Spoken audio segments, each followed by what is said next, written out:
2 దఫాలు కాపులు సహకారంతో 2 సార్లు ముఖ్యమంత్రి అయ్యారు.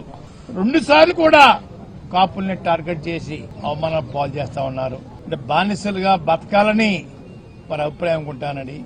ముందుసారి అయితే రాంబాబు గారి లాగా నన్ను, నా భార్యని, నా కోడల్ని, కొడుకుని కూడా నీచాతి నీచంగా కొట్టించడం, తిట్టించడం, రావే జుట్టు మెలితిప్పి ఖండించడం పోలీసుల చేత చేయించిన మహానుభావుడు చంద్రబాబు నాయుడు గారండి. ఈరోజు ఇదే పరిస్థితి రాంబాబు గారు జరిగింది. నేను ముఖ్యమంత్రి గారిని ఒకటి కోరుకుంటున్నాను, అయ్యా ఈ రోజు కాకపోతే రేపైనా మాకు జరిగిన అవమానం లాంటిది మీ మేడం గారికి, మీకు, మీ కోడల గారికి, మీ అబ్బాయి గారికి జరిగితే మీ ఫీలింగ్స్ ఎలా ఉంటాయో చెప్పాలని నేను కోరుకుంటా ఉన్నానండి.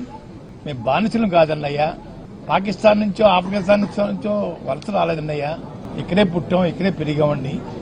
కానీ నీచాతి నీచంగా మమ్మల్ని చూడటం, బాధించడం బాధగా ఉందని ముఖ్యమంత్రి గారు